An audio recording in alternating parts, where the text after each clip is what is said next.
Scripture reading है वो हमें मिलती है उत्पत्ति का 3 अध्याय 22 से 24 पद तक, और फिर दूसरे भाग में उत्पत्ति का 4 अध्याय 1 से 7 पद। आइए हम प्रार्थना करें। हमारे जीवित महान और अत्यंत दयालु स्वर्ग पिता, आपका धन्यवाद देते हैं आराधना संदेश मिनिस्ट्री के लिए प्रभु, जिसके माध्यम से हम उत्पत्ति के 3 अध्याय को की स्टडी कर रहे हैं, उसका अध्ययन कर रहे हैं, और पवित्र आत्मा की अगुवाई हमें मिली है। पवित्र आत्मा हमें सिखाती है, समझाती है, और बाइबल के बहुत गहरे भेदों को हमने पास्टर ईडी सिंह और ब्रदर हिमांशु के सहयोग से पूरा किया है। तो हम धन्यवाद देते हैं उनकी मिनिस्ट्री के लिए, और जितने भी लोग आज इस अध्ययन में जुड़ेंगे उनके लिए भी हम आपसे आशीष चाहते हैं। पवित्र आत्मा की अगुवाई दें ताकि हम प्रभु आपके गहरे और भेद संदेशों को, वचनों को समझ सकें। सब बातों में मिलकर हम आपको आदर और महिमा देते हैं, और ये विनती हमारे उद्धारकर्ता प्रभु यीशु मसीह के नाम से मांगते सुनो, कबूल कर, आमीन। आप सबको जय मसीह की। आइए मेरे साथ आप परमेश्वर के वचन को खोल लीजिए, जो आपको मिलेगा उत्पत्ति का 3 अध्याय उसके 22 से और 24 पद तक। The book of Genesis chapter 3 verse 22 to 24। मैं आपके लिए इसको पढ़ूंगा। फिर यहोवा परमेश्वर ने कहा, मनुष्य भले बुरे का ज्ञान पाकर हम में से एक के समान हो गया है, इसलिए अब ऐसा ना हो कि वह हाथ बढ़ाकर जीवन के वृक्ष का फल भी तोड़ के खा ले और सदा जीवित रहे। इसलिए यहोवा परमेश्वर ने उसको अदन की वाटिका में से निकाल दिया कि वह उस भूमि पर खेती करे जिस में से वो बनाया गया था। इसलिए आदम को उसने निकाल दिया, और जीवन के वृक्ष के मार्ग पर पहरा देने के लिए अदन की वाटिका के पूर्व की ओर करूबों को और चारों ओर घूमने वाली ज्वालामय तलवार को भी नियुक्त कर दिया। यहाँ हमारा पहला अध्ययन पूरा होता है, और अब हम इसके बारे में समझेंगे कि परमेश्वर की पवित्र आत्मा हमसे क्या कहती है। जो 22वां पद है, जब आप इसको पढ़ते हैं तो यहाँ पर आपको एक बात लिखी भी मिलेगी कि परमेश्वर ने ये बात कही है कि मनुष्य जो है वो हम में से एक के समान हो गया। इंग्लिश में लिखा है, God said the man has now become like one of us, knowing good and evil. ये जो सेंटेंस है, ये जो बात है, ये मनुष्य की समझ के बाहर है। I can say it is difficult to understand. क्या चीज मुश्किल है समझने में? कि एक मनुष्य जिसने पाप किया है वो मनुष्य परमेश्वर के समान हो गया। कैसे संभव है कि एक मनुष्य के लिए यह लिखा जाए कि वो परमेश्वर के समान हो गया? नहीं, यहां कुछ ना कुछ ऐसी भेद भरी बात है जिसको हम नहीं समझ पाते हैं। ये जो झूठा वायदा शैतान ने हवा से किया था, जो आपको उत्पत्ति के 3 अध्याय के 5वें पद में ले लेगा, और उसमें शैतान ने हवा से कहा था कि तुम्हारी आंखें खुल जाएंगी और तुम भले और बुरे का ज्ञान प्राप्त करके परमेश्वर के तुल्य हो जाओगे। जबकि वे परमेश्वर के तुल्य नहीं हुए, कभी नहीं हुए वो। हाँ, ये जो वादा उसने किया था, जिससे उस हवा को धोखा मिला कि तुम्हारी आंखें खुल जाएंगी, ये बात सही हुई कि उनकी आंखें खुल गई। तुम भले और बुरे का ज्ञान प्राप्त कर लोगे, ये भी सही है, ये भी उनको मिल गया। लेकिन वो परमेश्वर के तुल्य नहीं हुए, ये सबसे बड़ी बात है। लेकिन जब आप आगे पढ़ते हो तो 22वें पद के अंदर परमेश्वर का वचन कहता है कि मनुष्य हम में से एक के समान हो गया है। नहीं, इसको समझने में हमारी कहीं ना कहीं भूल है। 22वें पद में उसको हम समझेंगे। पहले मनुष्य को पहले अदन की वाटिका में केवल भला ही भला दिखाई देता था, क्योंकि अदन की वाटिका में सिर्फ भला ही भला था, वहां बुरा कुछ भी नहीं था। और बुरा क्या होता है ये न तो आदम को पता था, न उसकी वाइफ को, उसकी स्त्री को पता था। उन्हें कुछ पता नहीं था, क्योंकि बुराई उनके जीवन में थी नहीं और बुराई उन्होंने कभी देखी भी नहीं थी। उनके अंदर चालाकी भी नहीं थी, वो लोग चालाक नहीं थे दोनों। चालाकी उसको पाप करने के बाद मिली है। यदि मनुष्य चालाक होता ना, तो वो जीवन के वृक्ष का फल तोड़कर उसी समय खा लेता, लेकिन उसने उसको नहीं तोड़ा। और अगर वो चालाक होता पहले से, तो वो उसको खा लेता और वो जीवन भर जीवित रहता। तो जीवन का जो वृक्ष था, जब बुरे की पहचान हुई आदम को और उसको परमेश्वर ने अदन की वाटिका से बाहर निकाला, उसके बाद जो है वो जीवन के वृक्ष को पहरा देने के लिए परमेश्वर ने एक स्वर्गदूत को वहां रखा कि वो उसकी पेड़ की रक्षा करे, कहीं ऐसा ना हो कि आदम आकर इसका वृक्ष खा ले। और देखिए, ज्वालामुखी में जो तलवार थी उसको भी परमेश्वर ने उसके चारों तरफ रखा, लेकिन ये पहले नहीं थी। जब अदन की वाटिका में आदम और हवा निवास करते थे, न तो कोई स्वर्गदूत वहां पर उसका पहरा देता था, न ही कोई ज्वलंत ऐसी तलवार थी जिसमें से ज्वाला निकलती हो, बल्कि परमेश्वर ने उसको मना भी नहीं किया था। मना परमेश्वर ने सिर्फ उसको इस बात का किया था कि भले और बुरे का ज्ञान का वृक्ष मत खाना। जीवन का वृक्ष वहां था, वो चाहता तो उसे खा लेता था। पर हुआ क्या कि उसने स्वयं इस बात को कि मैं भले और बुरे का ज्ञान प्राप्त करूं, स्वयं उसने इस चीज को प्राप्त किया। लेकिन इसके पहले परमेश्वर ये निर्धारित करते थे कि आदम के लिए और उसकी स्त्री के लिए भला क्या है और उसके लिए बुरा क्या है। तो भले और बुरे का जो निर्णय था वो परमेश्वर का था और परमेश्वर के अधिकार में था, और ये परमेश्वर के ही गुण था, जिसको हम कहते हैं ना कि ये परमेश्वर का एट्रीब्यूट था, उसके चरित्र का एक गुण था। ये संपूर्ण चरित्र नहीं है, ये एक गुण है। ये परमेश्वर ही भेद कर सकते थे, क्या आदम के लिए अच्छा है, क्या आदम के लिए बुरा है। लेकिन मेरे प्रिय भाइयों और बहनों, आदम सिर्फ एक गुण को, जो इस प्रभेद की आत्मा के द्वारा जो परमेश्वर हर एक उस व्यक्ति को देता है, जो परमेश्वर की आत्मा के द्वारा अपना जीवन निकालना चाहते हैं, उनको ये स्पिरिट दी जाती है कि जिसको परमेश्वर इस आत्मा को देता है उसको स्पिरिट ऑफ डिसर्नमेंट कहते हैं, कि वो प्रभेद करता है कि क्या चीज भली है और क्या चीज बुरी है, और फिर वो बुराई करने से बचता है। लेकिन ये वाली जो आत्मा है, जो भले और बुरे के ज्ञान की है, जिससे सिर्फ ज्ञान प्राप्त होता है, ये शैतान के द्वारा दी गई है। और इसीलिए कई बार आपने देखा होगा कि बड़े बड़े विद्वान पढ़े लिखे लोग भी हैं जो जानते हैं कि ये बुरा है काम, उसके बावजूद भी वो उस बुराई में फंस जाते हैं और उनसे पाप होता है।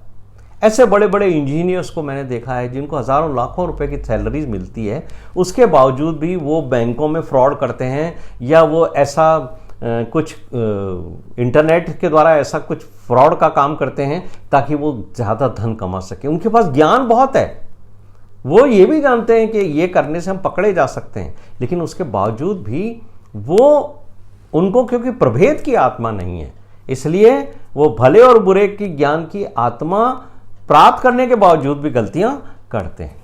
तो यहां पर मुझे और आपको ये बात समझना है कि अच्छा क्या है, बुरा क्या है। पाप में गिरने के बाद आदम ने स्वयं इस कार्य को अपने हाथ में ले लिया। अदन की वाटिका में तो परमेश्वर ये निर्णय करते थे कि आदम के लिए क्या अच्छा है और क्या बुरा है, लेकिन अब आदम ने यह स्वयं अपने हाथ में लिया कि मैं खुद निर्णय करूंगा कि मेरे लिए क्या अच्छा है और क्या मेरे लिए बुरा है। तो 23वें पद के अंदर परमेश्वर का वचन कहता है, उत्पत्ति 3 अध्याय 23वें वचन में, कि परमेश्वर ने आदम को उसे अदन की वाटिका से निकाल दिया। अब ये जो हम पढ़ते हैं उत्पत्ति का 3रा अध्याय और उसके हमने जो 22वां पद पढ़ा, वहां पर यह बात हमें समझ में आ गई कि परमेश्वर की जो एक का जो एक गुण है भले और बुरे का, यह आदम ने प्राप्त कर लिया। 23वें पद में परमेश्वर ने उसको उसका दंड दिया। यहोवा परमेश्वर ने उसको अदन की वाटिका में से निकाल दिया। जब आप हिंदी की बाइबल को पढ़ते हो तो बड़ा साधारण सा लगता है ये शब्द कि परमेश्वर ने जो है वो आदम को और हवा को निकाल दिया। लेकिन जब आप इंग्लिश की बाइबल पढ़ते हो तो वहां पर लिखा हुआ है बैनिश्ड हिम, एक वर्ड का इस्तेमाल किया गया है बैनिश। लिखा है God banished him from the garden of Eden. अदन की वाटिका से बैनिश करना यानी भगाना, भगा दिया परमेश्वर ने। इसको हिंदी में कहेंगे निर्वासित कर दिया, उसको देश निकाला दे दिया। परमेश्वर ने अदन की वाटिका से आदम और उसकी स्त्री को इसलिए निकाल दिया क्योंकि वो जो स्थान है अदन की वाटिका का, वो पाप रहित मनुष्य के रहने के लिए बनाया गया था। वो जगह जहां आदम ने अपने जीवन का निर्णय परमेश्वर की इच्छा के विपरीत किया, यानी उसने पाप किया। अदन की वाटिका बिना पाप के जो मनुष्य हैं उसके रहने के लिए है। और अदन की वाटिका का चित्रण स्वर्ग का चित्रण है मेरे प्रिय भाइयों और बहनों। इसलिए ये याद रखिए कि आप इस बात को समझ जाइए, एक पाप करने से अदन की वाटिका से परमेश्वर ने आदम और उसकी स्त्री को निकाल दिया। एक पाप करने की वजह से परमेश्वर ने शैतान को स्वर्ग से निकाल दिया। आप कभी इस बात को मत सोचना कि अगर आपके जीवन में एक भी पाप है तो आप उस पाप को लेकर कभी परमेश्वर के राज्य में प्रवेश नहीं कर पाओगे।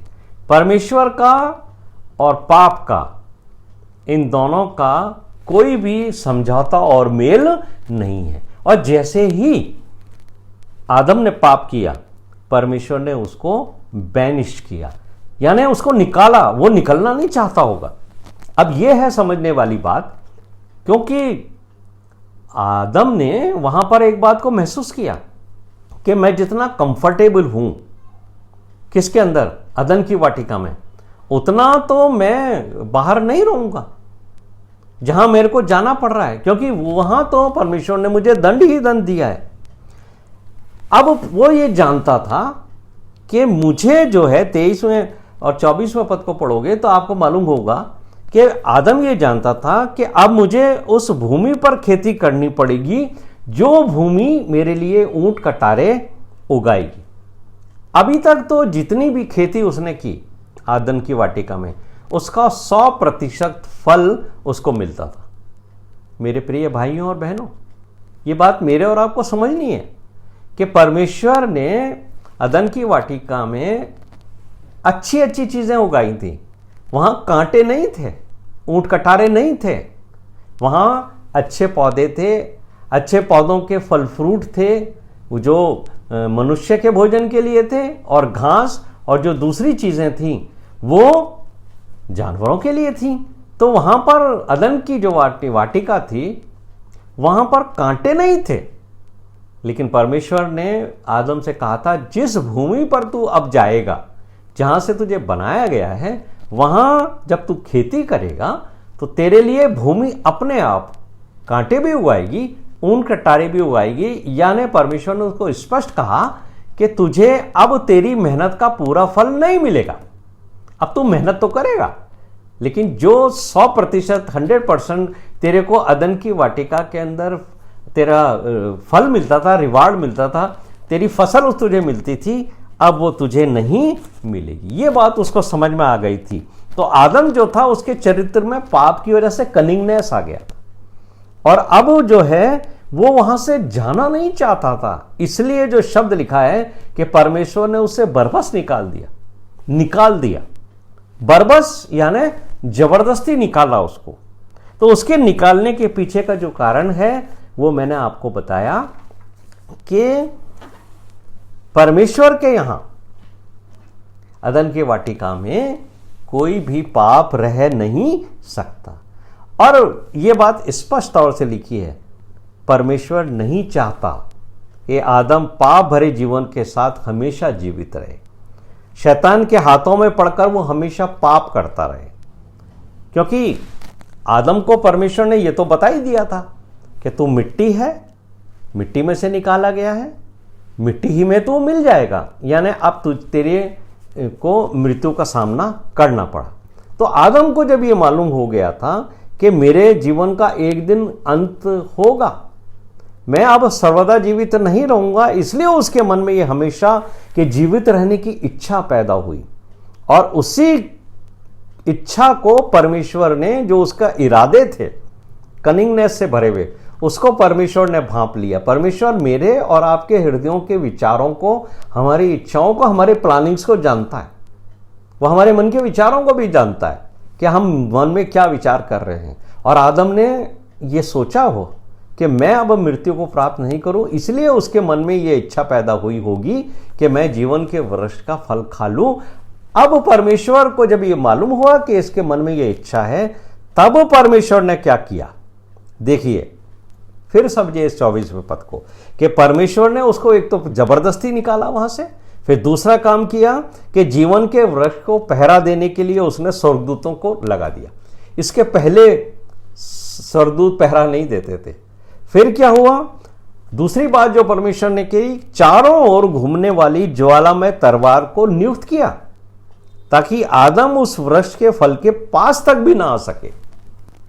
यह है भेद इसका, कि परमेश्वर ने स्वर्गदूतों को रख दिया अदन की वाटिका के चारों तरफ, उस वृक्ष के चारों तरफ, और ज्वाला में तलवार को भी लगा दिया। इसलिए अब ध्यान से समझने वाली बात यह है कि जब तक आदम यानी पाप नहीं किया था, तब तक तो वृक्ष, उस तलवार, वो जो वृक्ष था जीवन के का फल का, उसके चारों तरफ तलवार भी नहीं थी, स्वर्गदूत भी नहीं था, वो जाता और खा सकता था। लेकिन अब क्योंकि पाप कर लिया है, इसलिए पापी मनुष्य को जीवन के वृक्ष का फल खाने की अनुमति परमेश्वर की ओर से नहीं है। अब यहां पर क्या है बात है, हमें इस बात को देखना है कि परमेश्वर नहीं चाहता कि एक पाप भरा हुआ व्यक्ति, जिसने अपने जीवन में पाप रख रखा है, वो मनुष्य जो है वो जीवन के वृक्ष का फल खाए और हमेशा के लिए जीवित रहे। लेकिन जब मनुष्य ने पाप कर दिया है और परमेश्वर ने एक तलवार वहां रख दी है कि जो भी मनुष्य जीवन के वृक्ष के पास आए, वो तलवार उस पर गिरेगी। यानी अब इसको समझना है मुझे और आपको, ये तलवार हर उस व्यक्ति के पास के ऊपर गिरेगी जो जीवन को चाहता है, जो अनंत जीवन को चाहने वाला व्यक्ति है इस संसार में, उसके ऊपर ये तलवार गिरेगी। यानी सीधे शब्दों में समझ लीजिए कि हर उस व्यक्ति को जो अनंत जीवन में प्रवेश करना चाहता है, उसे अपने प्राणों का त्याग करना पड़ेगा। यानी उसको यीशु मसीह के पास आने के लिए मरना पड़ेगा। तो जो लोग जीवन के वृक्ष का फल खाने चाहते हैं, उन्हें पहले मरना पड़ेगा। यानी यदि आप और मैं जीवन के वृक्ष का फल खाना चाहते हैं, हम अनंत जीवन में प्रवेश करना चाहते हैं, तो ये तलवार पहले हमारे फ्लैश लाइफ के ऊपर चलेगी। हमारा जो शारीरिक जीवन है, हमारा जो शरीर है जिसमें पाप भरे हुए हैं, पहले ये तलवार हमारे ऊपर गिरेगी, हमारे को उस मृत्यु का सामना करना पड़ेगा। इसीलिए यीशु मसीह ने कहा था, याद है आपको, जो कोई मेरे पीछे आना चाहे अपना क्रूस उठाए और फिर मेरे पीछे आए। यीशु मसीह ने क्या कहा था, दाना जब तक भूमि में गिरकर मर नहीं जाता तब तक फल नहीं लाता। तो मेरे पीछे चलने वालों को पहले मरना पड़ेगा, और जब आप मरोगे तब यीशु मसीह की आत्मा आपके अंदर से आत्मिक फल पैदा करेगी।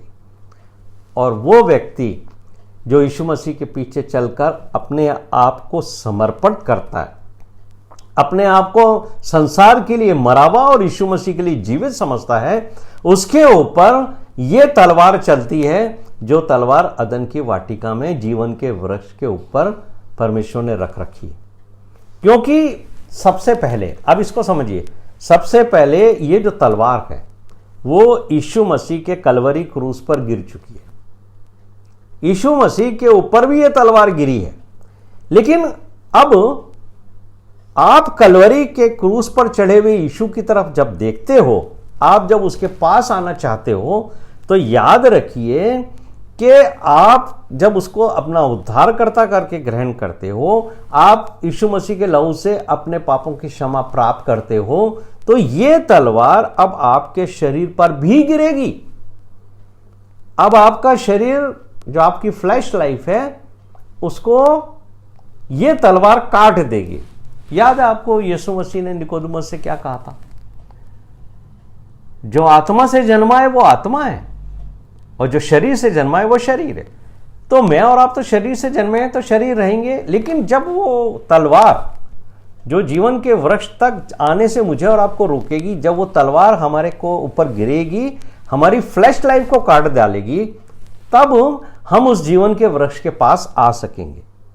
और ये बात मुझे और आपको समझनी है कि पौलुस ने क्या कहा था इसी बात को लेके। Book of Galatians chapter 2 verse 20, पौलुस कहते हैं, गलातियों की पुस्तक 2 अध्याय उसके 20वें पद में, मैं मसीह के साथ क्रूस पर चढ़ाया गया हूं।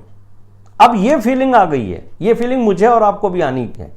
मैं मसीह के साथ क्रूस पर चढ़ाया गया हूं, अब मैं जीवित नहीं रहा, मसीह मुझ में जीवित है। यानी जिस दिन आप ये समझ लो कि मैं यीशु मसीह के लिए, संसार के लिए मर चुका हूं और यीशु मसीह के लिए अब मैं जीवित हूं, उस दिन आपके ऊपर वो तलवार चल जाएगी और आपकी फ्लैश लाइफ हट जाएगी और आप उस क्रूस के पास आ जाओगे। और जब आप क्रूस के पास आ जाओगे, फिर आप को पापों का दंड नहीं उठाना है, क्योंकि आपके पापों का दंड आपके प्रभु यीशु मसीह ने क्रूस पर उठा लिया। जब हम यीशु मसीह के साथ क्रूस पर एक हो जाते हैं, जो पौलुस ने कहा ना, मैं अब मसीह के साथ एक हो गया हूं, अब मैं जीवित नहीं रहा, मसीह मुझ में जीवित है। तो जब मैं और आप जो हैं अपनी वर्ल्डली लाइफ, फ्लैश लाइफ को छोड़कर, पापों का अंगीकार करके यीशु मसीह के क्रूस के नजदीक आकर उसको उद्धारकर्ता ग्रहण कर लेते हैं, तो हम यीशु मसीह के क्रूस के साथ एक हो जाते हैं और ये तलवार हमारे शरीर पर गिरती है। तब हम अनंत जीवन के भागीदार होते हैं। ये बात मैं बार बार आपको इसलिए कह रहा हूं कि आपको मरना पड़ेगा, आपको सांसारिक जीवन के लिए मरना पड़ेगा और यीशु मसीह में आपको जीवित होना पड़ेगा, तब अनंत जीवन का द्वार मेरे और आपके लिए खुलेगा। यानी अनंत जीवन में प्रवेश करने का ये जो तलवार है वही एक जरिया है कि वो उस तलवार को, वो तलवार उस वृक्ष को घेरे हुए है जो हमें जीवन देगा।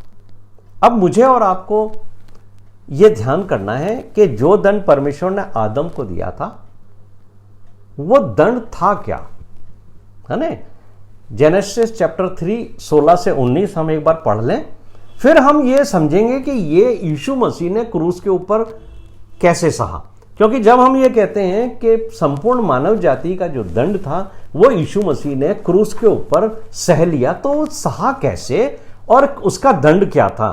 इसलिए मेरे साथ निकालिए आप जेनेसिस चैप्टर 3 17 से 19 वर्ष तक, है ना? यहां पर परमेश्वर ने आदम को दंड देते हुए कहा था, भूमि तेरे कारण श्रापित है। देखिए, मैंने आपको पहले वाली स्टडी में भी बताया था कि परमेश्वर ने आदम को श्राप नहीं दिया, आदम के पाप की वजह से भूमि श्रापित हुई है। तो भूमि श्रापित हुई है, ये बात ध्यान में रखिए। फिर परमेश्वर ने कहा था तू उसकी उपज जीवन भर दुख के साथ खाया करेगा, यानी जो श्रापित भूमि है उसके साथ तुझे दुख उठाना पड़ेगा। फिर परमेश्वर ने कहा था ये कांटे और ऊंट कटारे उगाएगी। फिर परमेश्वर ने कहा था कि तू माथे के पसीने की रोटी खाएगा, ये भी दंड है। फिर परमेश्वर ने कहा था तू मिट्टी तो है और मिट्टी में मिल जाएगा, ये तेरा अंत है।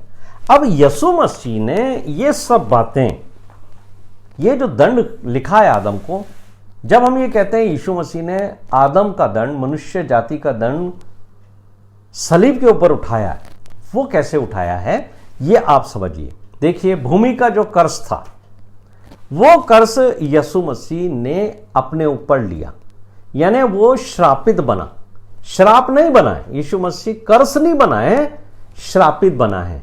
और ये बात गलातियों के 3 अध्याय के 13वें पद में पौलुस ने बहुत अच्छे से समझाई है, क्योंकि वो जो लोग थे वो व्यवस्था पे चलते थे। इसलिए पौलुस कहते हैं यीशु मसीह संपूर्ण मानव जाति के लिए श्रापित बना और हमें व्यवस्था के श्राप से छुड़ाया, क्योंकि लिखा है कि जो काठ पर लटकाया जाता है वो श्रापित है। उस समय जो दंड क्रूस का दिया जाता था, वो दंड हर वो व्यक्ति जिसको ये दंड दिया जाता था, वो व्यक्ति के लिए उस समय के लोग कहते थे कि ये व्यक्ति श्रापित है।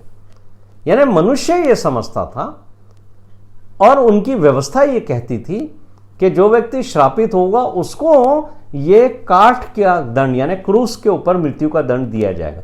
तो यीशु मसीह ने जो क्रूस पर मृत्यु का दंड लिया, वो भूमि के ऊपर जो श्राप आया था, वो श्राप यीशु मसीह ने अपने ऊपर लिया ताकि भूमि श्राप से मुक्त हो। फिर दूसरी बात यह है, यीशु मसीह आदम को परमेश्वर ने कहा था तू दुख उठाएगा, तो यीशु मसीह ने सौरो यानी जो पेन है वो क्रूस के ऊपर बहुत सहा, ये आप और मैं जानते हैं। फिर परमेश्वर ने आदम से कहा था तू पसीना की रोटी खाएगा यानी पसीना बहाएगा, तो यीशु मसीह का पसीना और लहू दोनों क्रूस के ऊपर से बहे हैं।